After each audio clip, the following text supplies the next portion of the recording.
बाबा आप, अस्सलाम वालेकुम। वालेकुम अस्सलाम। What a pleasant surprise. अंदर अंदर नहीं बिठाओगे? आप प्लीज अंदर आइए ना। आज अकेले ही घर से बाहर निकलने का प्लान बना लिया, मामा को साथ नहीं लाए? बस बेटा मैं ऑफिस गया था तो वहाँ ऑफिस बंद था तो मैंने सोचा वसीम भाई से घर पे मुलाकात हो जाएगी। क्या मतलब ऑफिस बंद था? अंकल और जरियन तो सुबह से निकले हुए हैं। ऑफिस के लिए? ऑफिस तो बंद था, कहाँ गए? पता नहीं, अंकल तो नाश्ते की टेबल पे कह रहे थे कि ऑफिस जल्दी जाना है, मीटिंग है। एक काम करती हूँ, मैं कॉल करके पूछती हूँ। कॉल करो।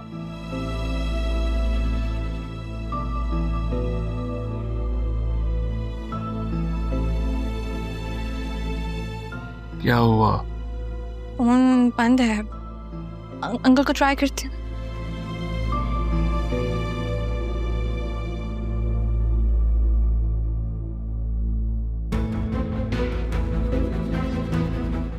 फोन नहीं उठा रहे, मुझे डर लग रहा है बाबा। करने की जरूरत नहीं है बेटा, मैं हूं तुम्हारे साथ। तुम एक काम करो, जब ये दोनों आए तो मुझे इत्तला करना। मुझे कुछ गड़बड़ लग रही है।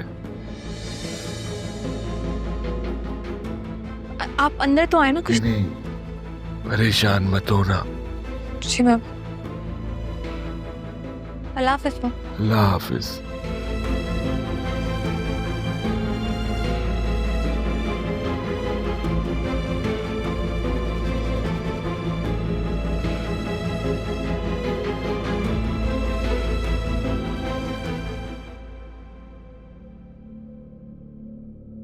मैंने कहा था तुमसे कि बतूल को वहीं रहने दो। खुल के बात भी नहीं हो सकती, यहां आना पड़ रहा है हमें। आपने तो कहा था कि चाचू ठीक नहीं होंगे। ठीक तो होना दूर की बात है, उनके तो पर निकल आए, ऑफिस पहुंच गए वो। वाह, आज ऑफिस आए हैं, कल हमारे गिरबान तक भी पहुंच जाएंगे।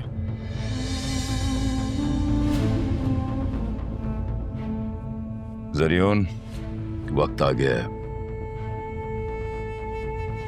हमें अंडरग्राउंड हो जाना चाहिए, बल्कि ये मुल्क और ये शहर भी छोड़ देना चाहिए। नहीं डैड, हम नहीं जा सकते कहीं भी। जब तक मैं राहा को घर वालों के सामने गलत प्रूफ ना कर दूं, मैं कहीं नहीं जाऊंगा। पागल हो गए हो तुम?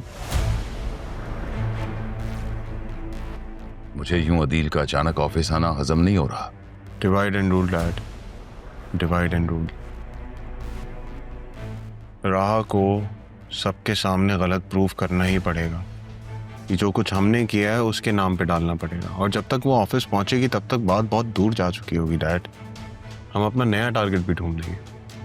मैं यूं नहीं जाऊंगा जरियान, मैं सब कुछ खत्म करके जाऊंगा, और किसी का सब कुछ खत्म करने के लिए उसका किरदार उससे छीन लो। इससे बड़ा इंतकाम और कोई नहीं।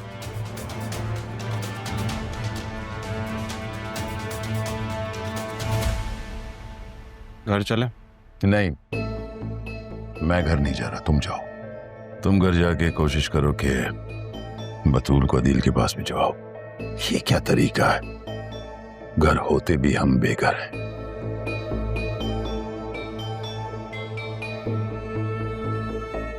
आजकल नई बिल्डिंग का बहुत शोर उठा हुआ, और प्रॉफिट का तो बहुत ही शोर है, लेकिन प्रॉफिट का शोर होना मायने नहीं रखता, काम करना जरूरी है। बिल्कुल आप ठीक कह रहे हैं, मैं खुद लोकेशन वायबिलिटी को तरजीह देता हूँ। स्पेशली हमने जो हाईवे पे न्यू ज़मीन खरीदी है वो 3 मेन रूट से कनेक्टेड है, तो फ्यूचर में कमर्शियल अपलिफ्ट तो है। मुझे तो ये फिक्र है कि बगैर एनओसी के बिल्डिंग बनाना शुरू कर देते हैं, और बुकिंग शुरू, धड़ाधड़ बुकिंग हो रही है। मैं एक मशवरा दूं, अगर आप लोगों को बुरा ना लगे और इजाज़त हो तो। जी प्लीज़, इजाज़त है। हमारे इदारे ने हाउसिंग स्कीम के लिए सिर्फ एनओसी लिया है, और प्री लॉन्च फेज में भी हम लोगों ने एक टोकन लिया था, एडवांस पेमेंट नहीं ली थी, ताकि जमान ग्रुप का एतबार हमारे साथ बरकरार रहे। ये तो बहुत गैर मामूली एहतियात है। क्या ये आपका फैसला है? नहीं, ये तो राहा का ही आइडिया था। इन्होंने ही सजेस्ट किया कि अगर हम बगैर अप्रूवल के मार्केट में जाएंगे तो ये ब्रांड के लिए नुकसानदेह साबित हो सकता है। ब्रांड वही होता है जो पब्लिक डिमांड को मीट करे और सिर्फ ख्वाब ना दिखाए पब्लिक को। आजकल की तो लड़कियों को प्रेजेंटेशन ही नहीं आती, बल्कि ग्राउंड वर्क भी पता है। जी, राह बस काम की हद तक खामोश रहती है, लेकिन जब बात करती है तो उसे ध्यान से सुनना पड़ता है। मुझे ध्यान से याद आया, RMB के मार्केट में शेयर्स आने वाले हैं। शाजन, मुझे ये अंदर की खबर मिली है, मौके से फायदा उठा लें हम लोग। ऐसा नहीं हो सकता। मेरा मतलब आप लोग वो शेयर्स मत लें और प्लीज किसी और को भी खबर ना पड़ने दें। आप ये अच्छा मौका क्यों गंवाना चाहती हैं? फैसले दिल से नहीं, दिमाग से किए जाते हैं। सर, मैं आपको जज्बात से नहीं कह रही, मैं आपको अपनी ऑब्जर्वेशन से कह रही हूँ। RNB ग्रुप में ओनरशिप की डिस्प्यूट है और ये शेयर्स एक स्कैम भी हो सकता है। How do you know that? ये बात तो हमारी सोर्स ने भी नहीं बताई। आप लोग मेरी बात का एतबार करें, मैं आप लोग को रिपोर्ट बना के दूंगी, लेकिन प्लीज अभी के लिए आप लोग वो शेयर्स ना खरीदें। इसलिए अगर आप कह रही हैं तो हम आपकी बात पे यकीन कर लेते हैं। सर, मैं 2 मिनट में आऊँ? या श्योर।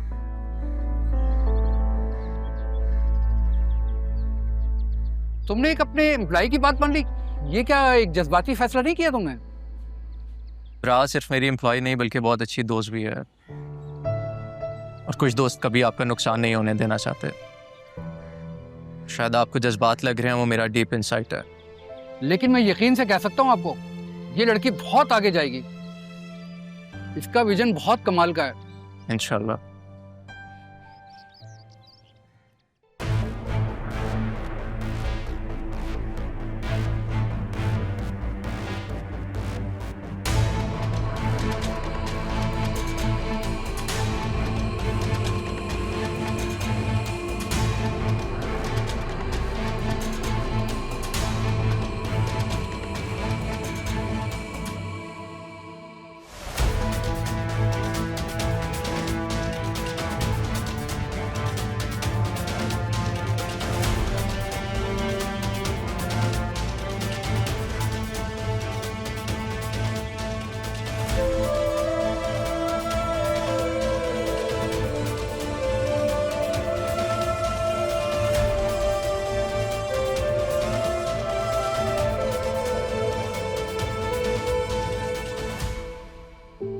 नाना जान का बिजनेस ऐसे कैसे सबको बढ़ सकता है?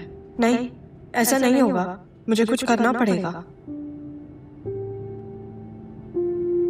राह, आज आपने रब नवाज के सामने बोला कि उस कंपनी के शेयर्स मत खरीदें क्योंकि वो एक ट्रैप है। उस टाइम तो मैंने आपकी बात पे यकीन कर लिया क्योंकि मेरे मुताबिक आप उस कंपनी में इंटर्नशिप कर चुकी हैं। लेकिन अभी मैं एक दोस्त की हैसियत से आपसे पूछना चाहता हूँ कि आपने ऐसा क्यों कहा कि वहाँ पे ओनरशिप डिस्प्यूट चल रहा है? मैं अभी आपको नहीं बता सकती। देखिए, आपने मुझसे एक दोस्त की हैसियत से पूछा तो मैं भी आपको उसी बेस पे बता रही हूँ। बस वो शेयर्स मत खरीदें और किसी और को भी मत खरीदने दें। ठीक है, लेकिन रहा, मैं एक बिजनेसमैन हूँ। मैं अपना हर फैसला डेटा और रिसर्च की बेस पे करता हूँ। हाँ, अगर आप इतने यकीन से कह रही हैं तो फिर शक की कोई गुंजाइश बचती नहीं है। Thank you sir. सर, मुझे तो लगा था आप ये सब मुझे फ्रेंडशिप की बेस पे बता रही हैं। देखिए, अब आप बताएं या ना बताएं, मैं तो यकीन कर चुका हूँ।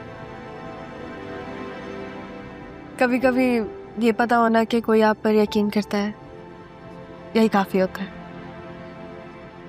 इसी को तो भरोसा कहते हैं। वैसे मुझे अच्छा लगेगा अगर मैं आपका भरोसा वापस ले।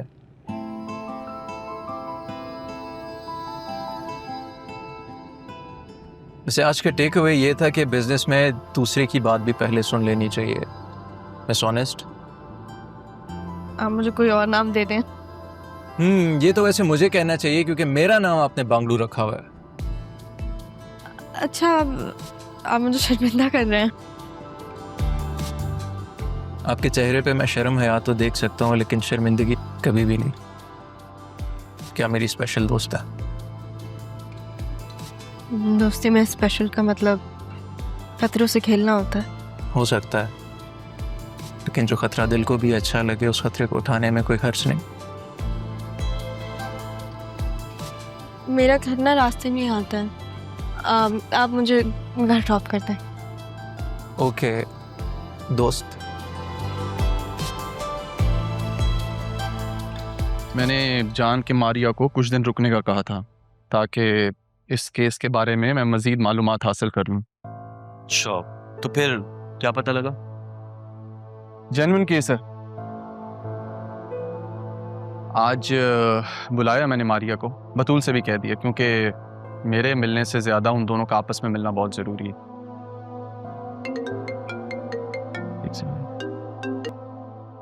जी कबीर साहब। क्या मैं आपसे मिल सकता हूँ बेटा? काम था। जी बताइए। वो जरियून के बारे में कुछ बताना था। ठीक है, अभी मैं फ्री हूँ और आपकी शॉप से ज़्यादा दूर भी नहीं हूँ। मैं आपको लोकेशन भेजता हूँ, आप आ जाएं।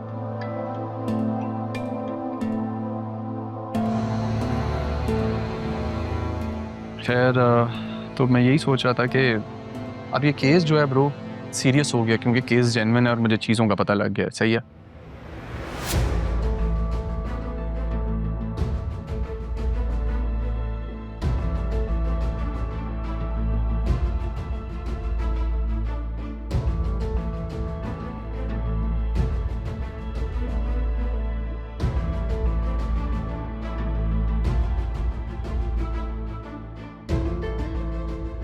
सॉरी अम्मी, मैंने घर छोड़ दिया है। अब मैं ये सिम भी बंद कर दूंगी और काशिफ अभी दूसरी सिम भी ले आएगा।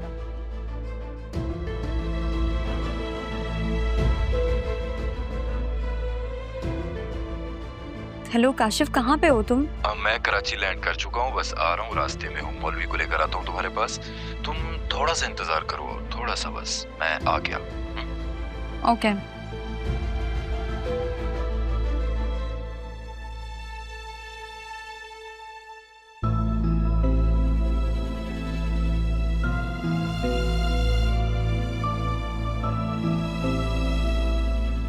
भाई ये सारी बातें तो हो गई एक तरफ, ये बता शादी का क्या सीन है?